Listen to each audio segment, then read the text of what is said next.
Compartir la palabra de nuestro Dios junto con ustedes, hermanos.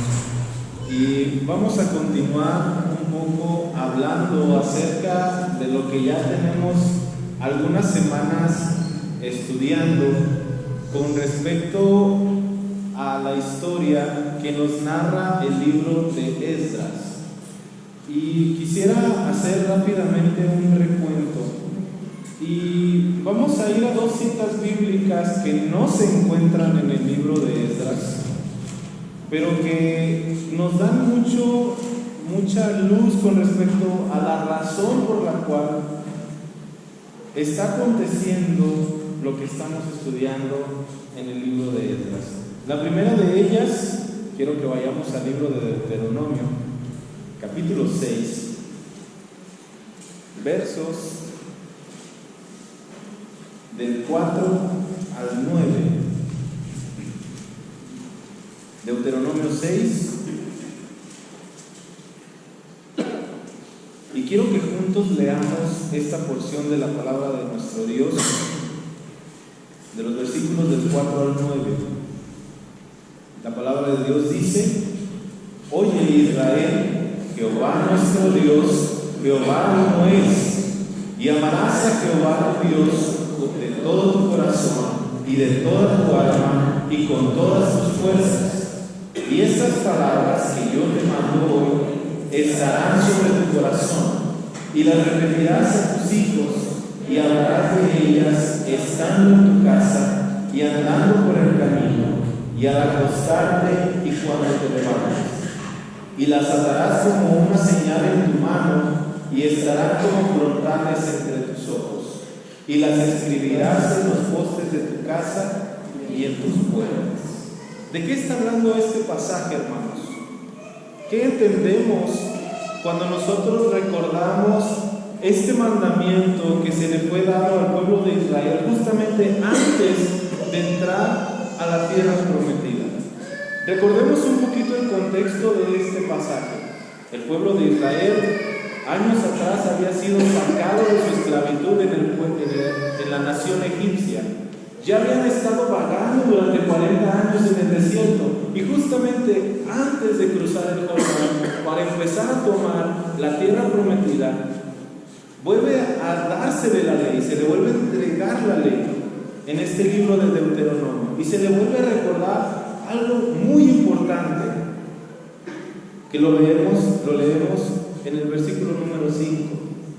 La primera parte dice: amarás a Jehová tu Dios con todo tu corazón. El amor a Dios. Pero también este pasaje nos habla acerca de tener por suma importancia algo: su palabra, la palabra del Señor.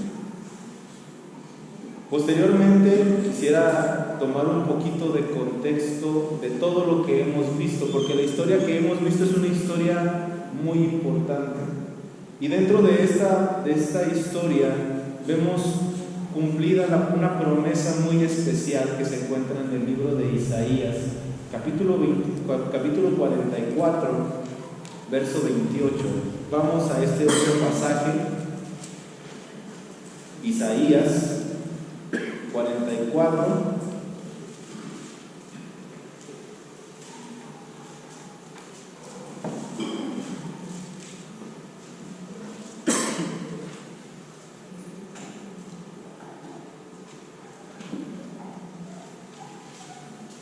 ...44, 28.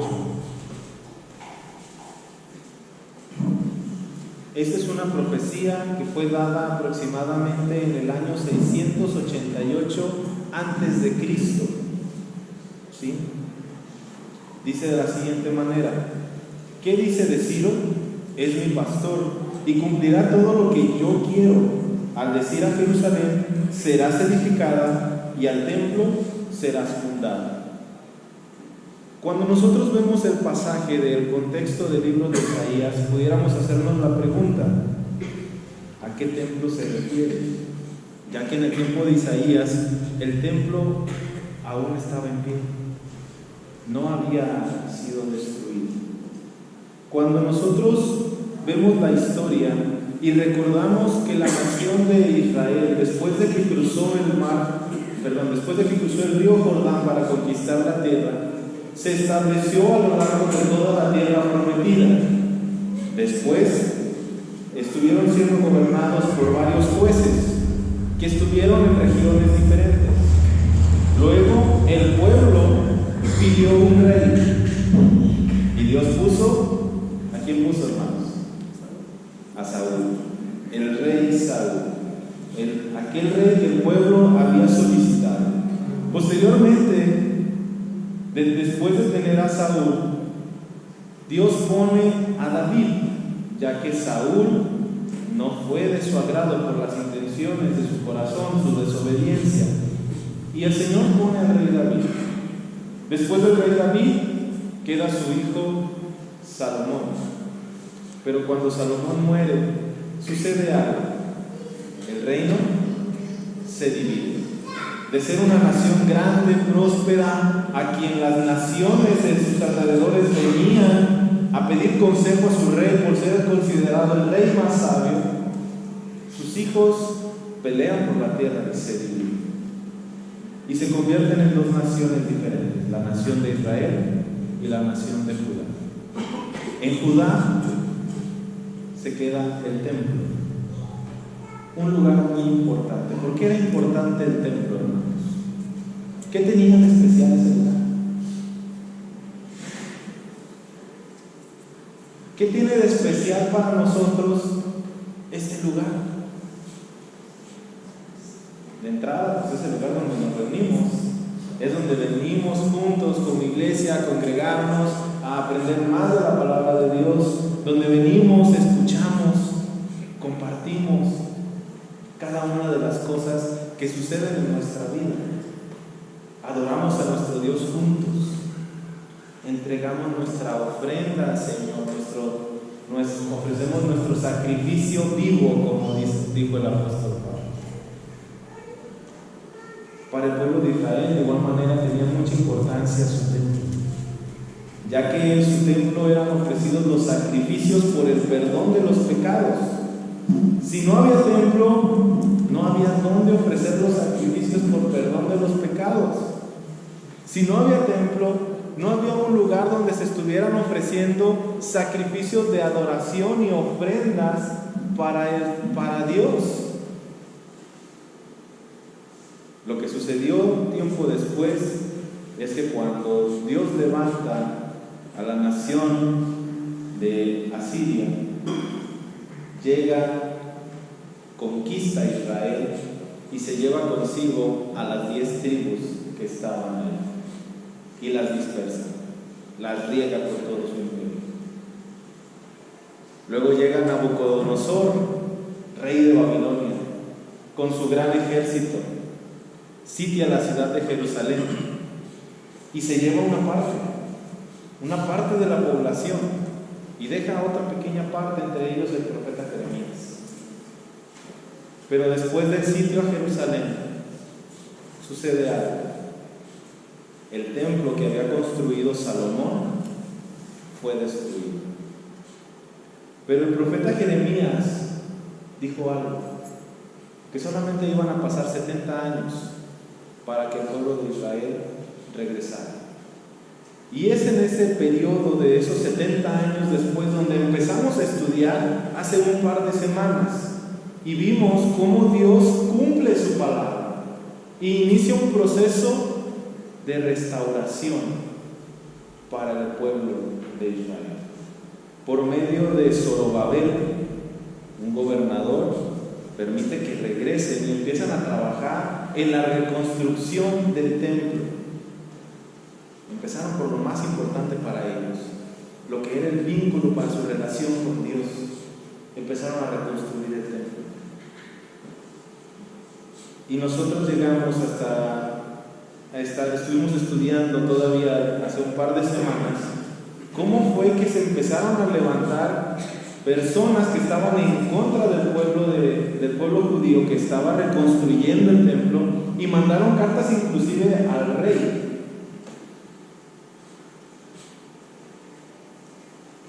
El rey Ciro, el rey Darío, y el rey Artajerjes son 4 reyes que se mencionan dentro del libro de Esdras. Pero el rey Ciro estuvo en un tiempo, luego le siguió Darío, luego le siguió Asuero o Jerjes y luego Artajerjes.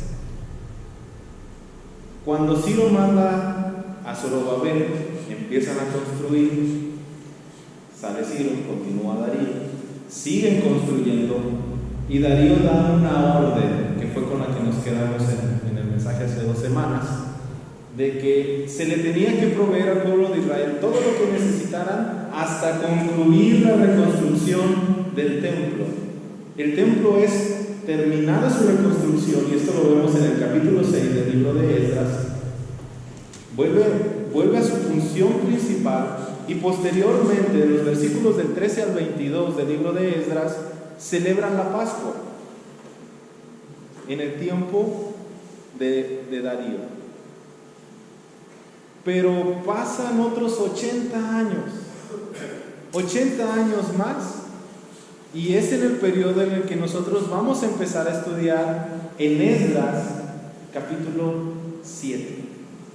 Todo esto que les acabo de mencionar, hermanos, es la historia a grandes rasgos y el contexto histórico del pueblo de Israel.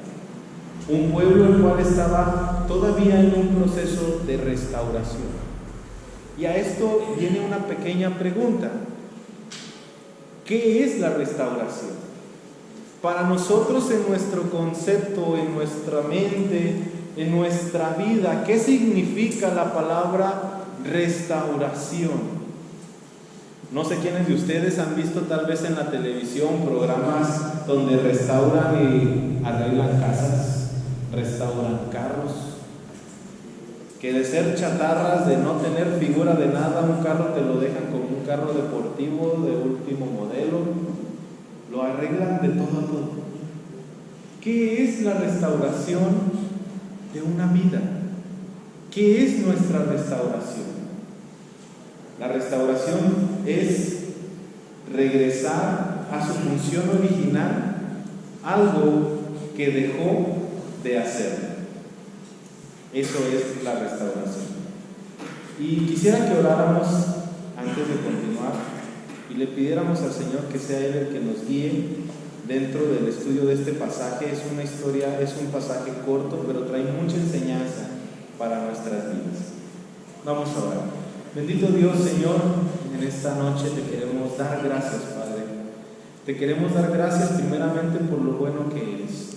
Te queremos dar gracias, Señor, por el privilegio y la bendición que tú nos das de poder venir a este lugar, estudiar tu palabra, conocerte más, Señor. Y te queremos pedir que sea tu Santo Espíritu el que hable a nuestras vidas en esta noche. Que seas tú, Señor, hablando por medio de mí. Que no sean mis palabras, Señor, sino que seas tú hablando directamente a nuestros corazones por medio de tu palabra, Señor. Gracias, Padre, por esta bendición. La bendición que tenemos de poder acercarnos a ti en completa libertad. Gracias, Padre, por todo. En Cristo Jesús. Amén. Vamos al libro de Esdras, capítulo 1. Esdras capítulo 7, versículo 1.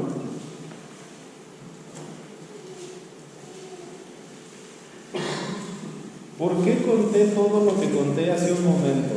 Simple y sencillamente por cómo inicia el versículo 1 en el capítulo 7 del libro de Esdras, que dice: pasadas estas cosas, y ahí la pregunta es, ¿cuáles cosas? Pues lo que acabamos de mencionar.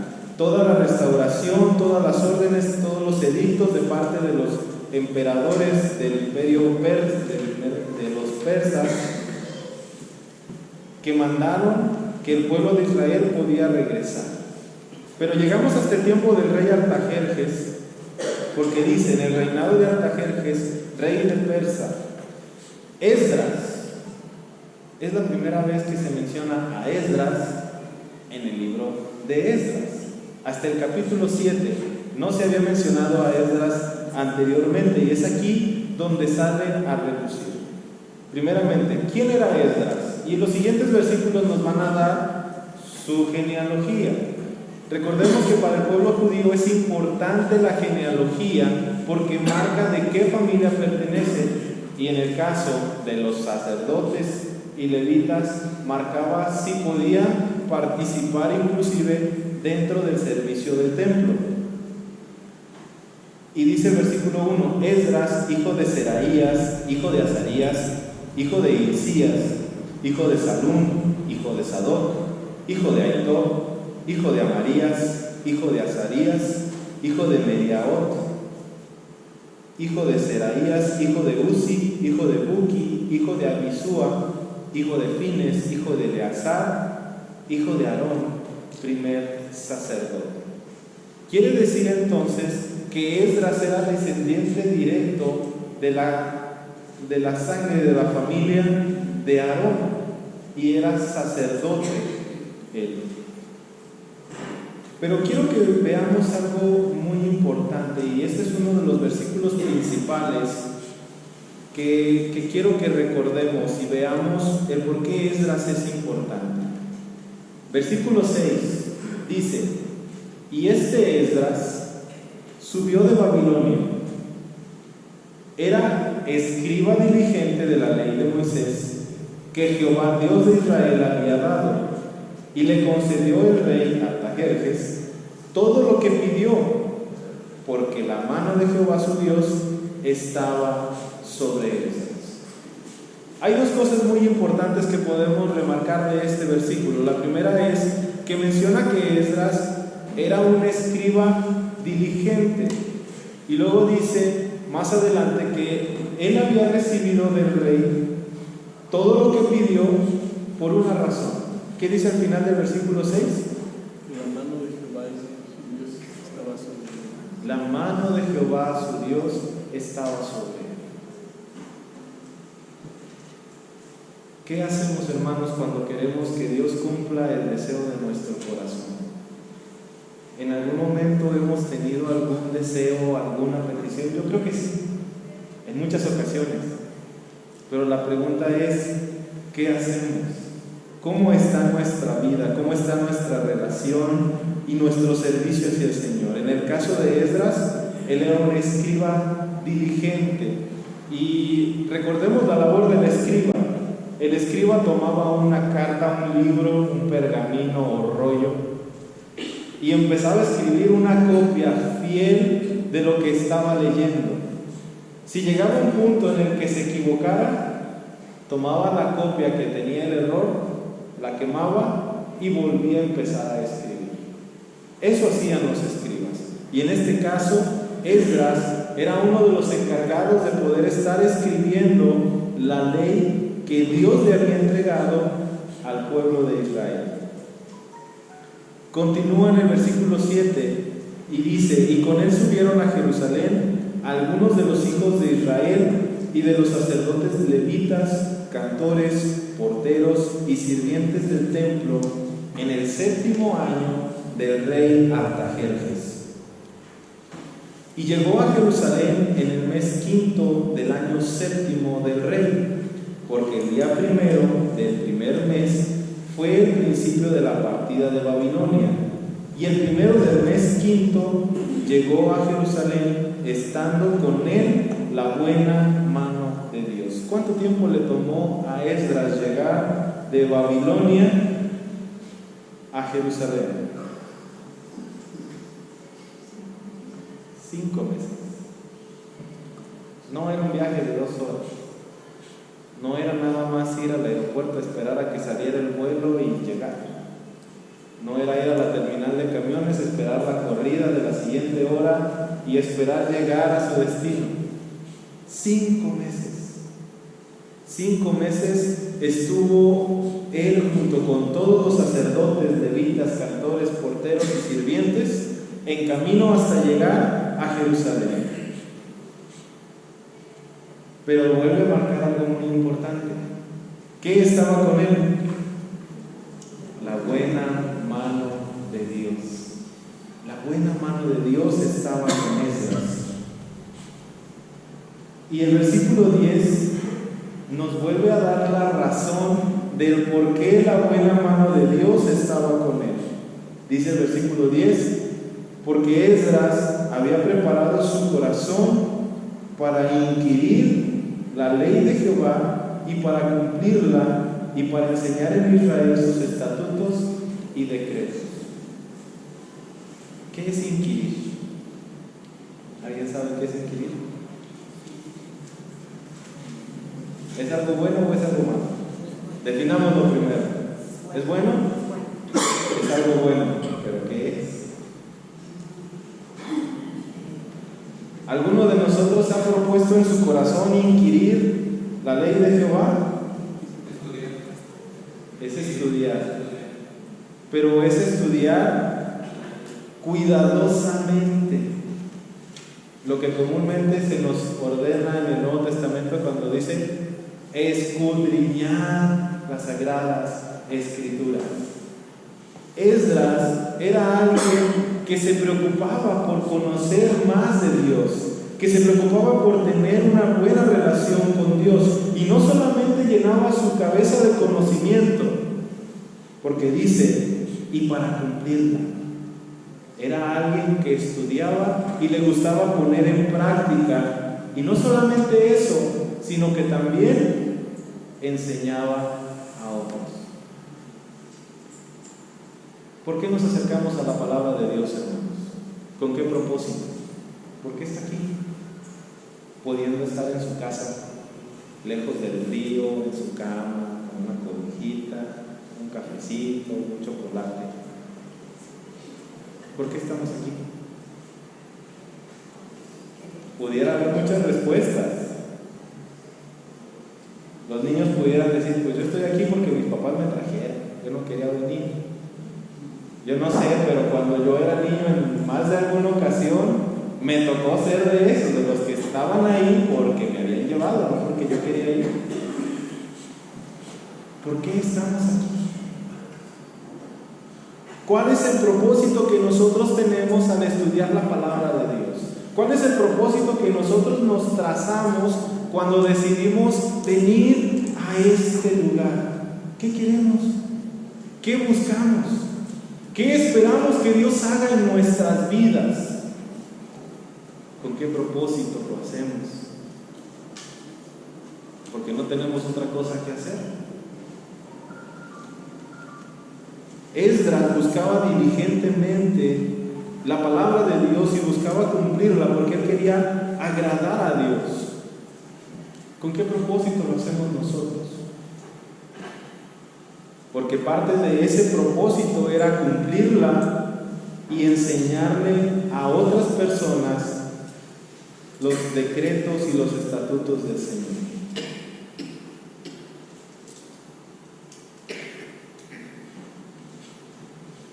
Continuamos en el versículo 11.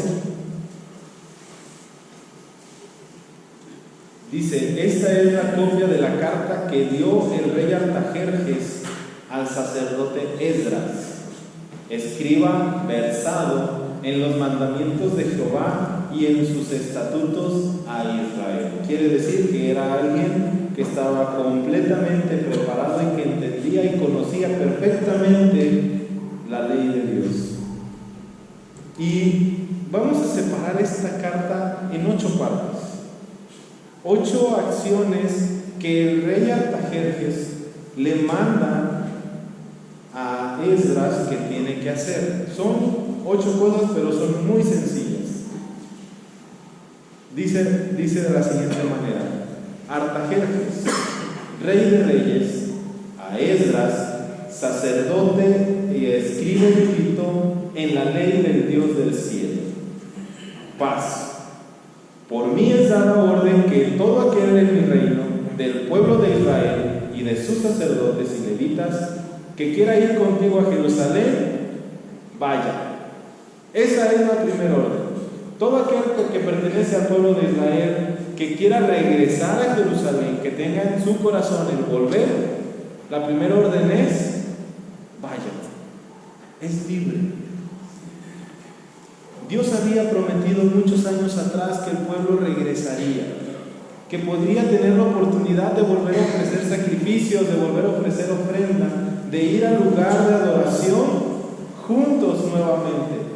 Y les está dando esta oportunidad por medio del rey Artajerjes.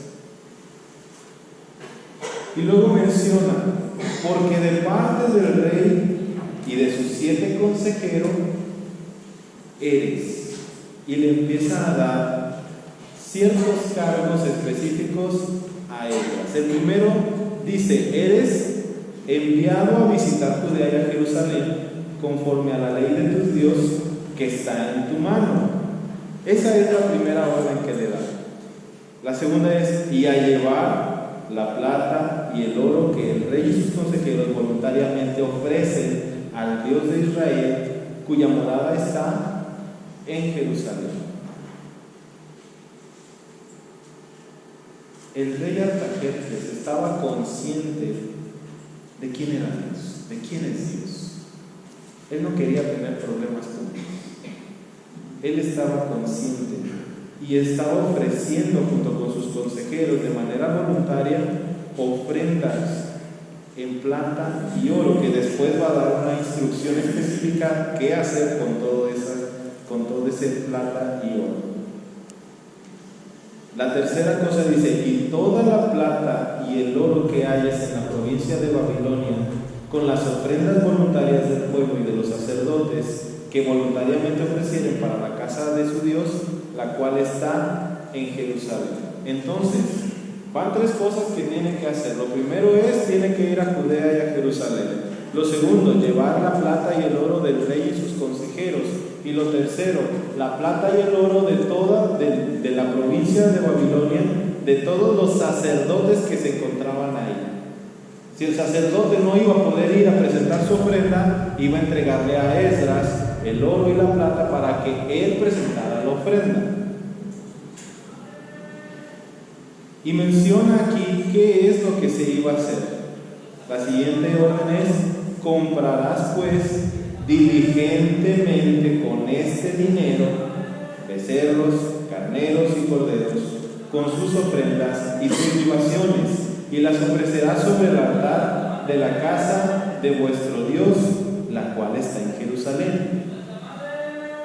Le estaba marcando que iba a hacer una compra, pero no malgastar. Le dice comprar diligentemente.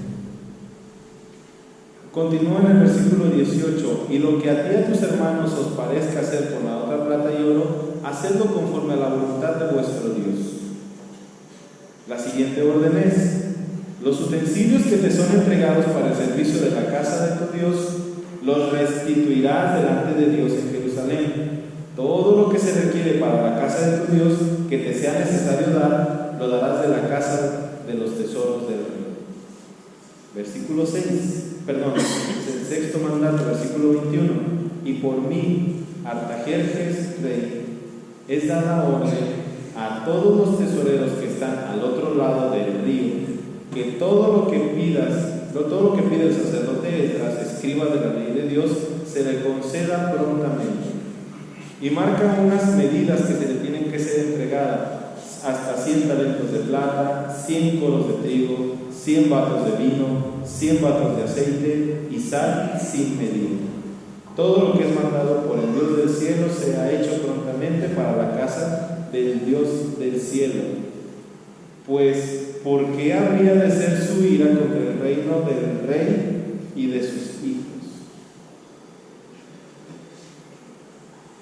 Cuando nosotros vemos esta carta, pudiera ser tal vez un poquito tedioso el decir, bueno, tanta orden, tanto mandato que se está dando dentro de esta carta. Pero quiero que entendamos algo. El trasfondo de esta orden sigue siendo el principio que utilizó el rey Ciro: restaurar. ¿Restaurar qué? Restaurar la relación que tenía el pueblo de Israel con Dios. Restaurar aquella relación que había sido fracturada a causa del pecado y en la cual se había perdido esa comunión que existió entre el pueblo de Israel y Dios, para que nuevamente hubiese relación.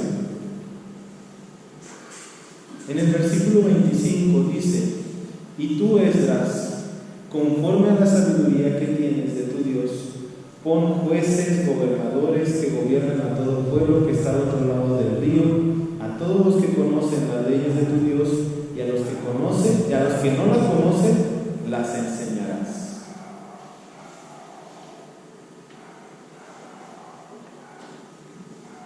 Yo tengo una pregunta, hermanos. ¿Qué vio el rey en Esdras? ¿Qué vio en él?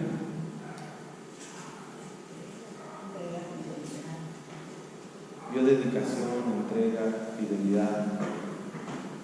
¿Qué ve la gente en nosotros?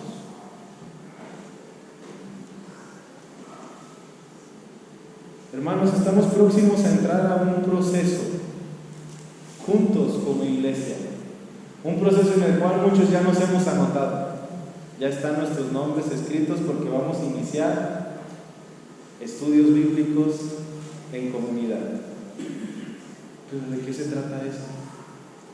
En que nosotros tenemos que hacer lo que hacía él, juntos. Hermano, no sé si tú sientas o si tengas necesidad que en tu familia haya restauración. No sé si tú creas que hay algo que puede mejorar inclusive dentro de tu familia. Nosotros creemos que siempre hay espacio para mejorar y la palabra de Dios nunca vuelve vacía. ¿Qué vamos a hacer? ¿Qué vamos a hacer con todo esto? Porque va a implicar un compromiso de parte nuestra. ¿De qué? De estar estudiando, de estar leyendo diligentemente la palabra de Dios. Y no solamente para nosotros, en el caso de los que somos padres, también para nuestros hijos, porque ellos tienen que estudiar. Todos vamos a estar inquiriendo en la palabra de Dios, juntos. Mi pregunta es, ¿con qué propósito lo vamos a hacer? ¿Qué buscamos? ¿Qué queremos? ¿Simplemente llenar nuestra cabeza de conocimiento? No. En la mañana estábamos estudiando los primeros capítulos de la carta de Santiago y estábamos hablando acerca de que nosotros debemos de pedirle a Dios sabiduría. Y mencionábamos que la sabiduría no es llenar nuestra cabeza de conocimiento con datos, con fechas, con historia, con pasajes. No es eso. La sabiduría es tomar todo ese conocimiento y llevarlo a la práctica, aplicarlo en la vida diaria, en las situaciones diarias. Pero para poder tener ese conocimiento es necesario estudiar. El Señor conoce nuestros corazones. El Señor sabe qué tanto sabemos de su palabra, qué tanto la estudiamos.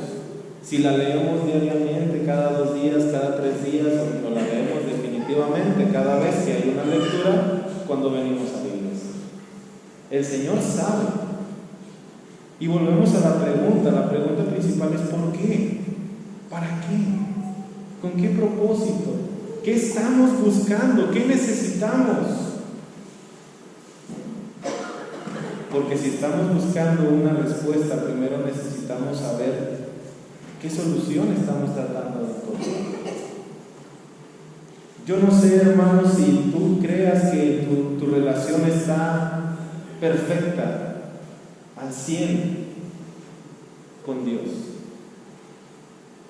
Yo no sé, hermanos, si tú sientes que en tu corazón tal vez necesite un proceso de restauración, un proceso en el cual se regrese nuevamente a ese primer amor que se tuvo con el Señor cuando conociste y comprendiste del Evangelio.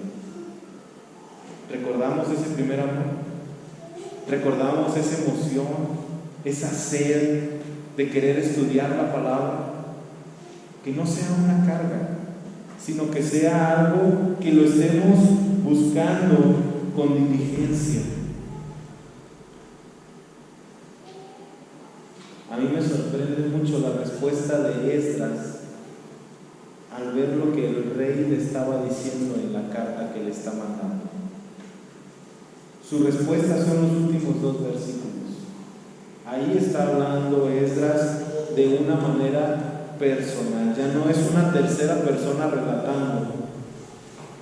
Y él dice: bendito Jehová Dios de nuestros padres, que puso tal cosa en el corazón del rey para honrar la casa de Jehová que está en Jerusalén, e inclinó hacia mí su misericordia delante del rey y de sus consejeros y de todos los príncipes poderosos del rey.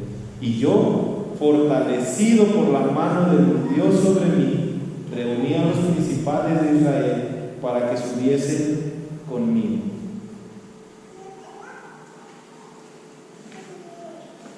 Yo quiero hacer una invitación, hermanos.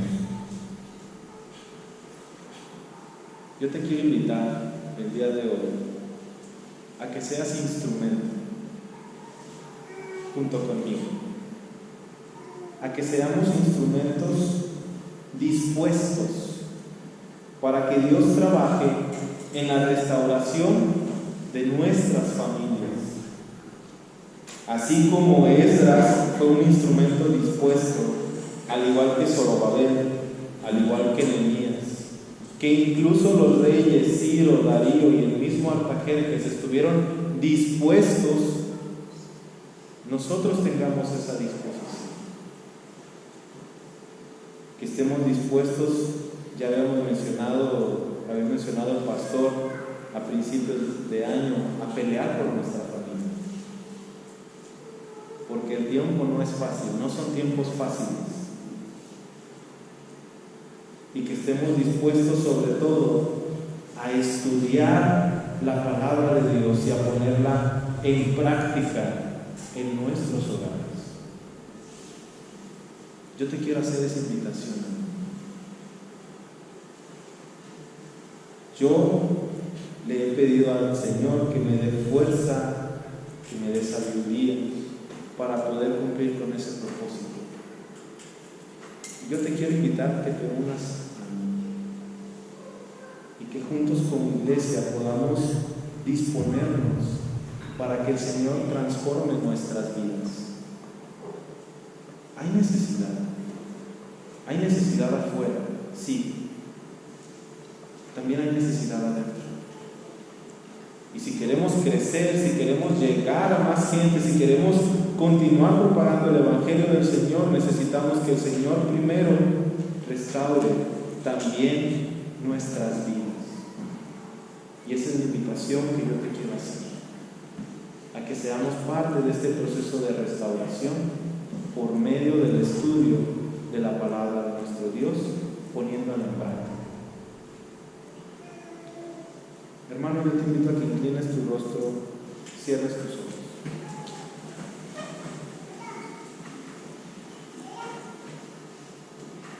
Si en tu corazón está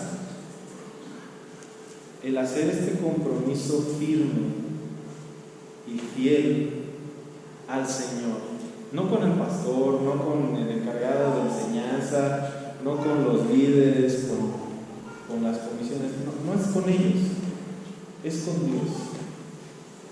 Hacer un compromiso firme y fiel de estudiar su palabra con el firme propósito de ponerla en práctica, de agradarlo a Él.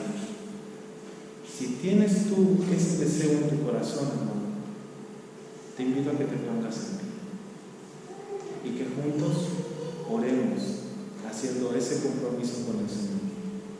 Si tú ya lo haces, adelante, te invito a continuar, a tomar ánimo y seguir adelante, de seguir estudiando y poniendo en práctica la palabra de Dios.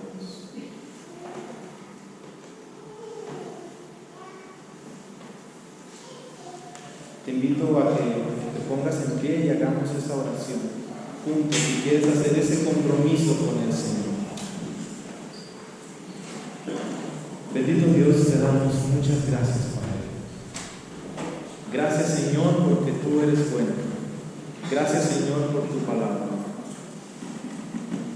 Señor, en esta noche nos presentamos delante de ti, primeramente pidiendo de tu perdón sobre nuestras faltas, Señor. agradeciéndote, Señor, por el sacrificio de nuestro Señor Jesucristo, quien se entregó por nosotros.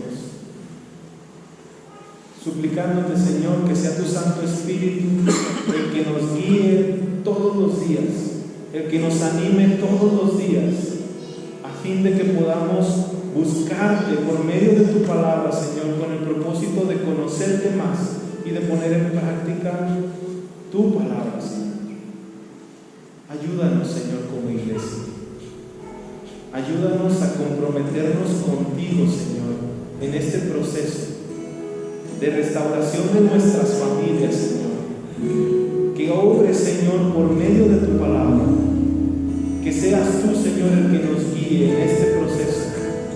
Que seas tú, Señor, sosteniéndonos a cada instante, Padre.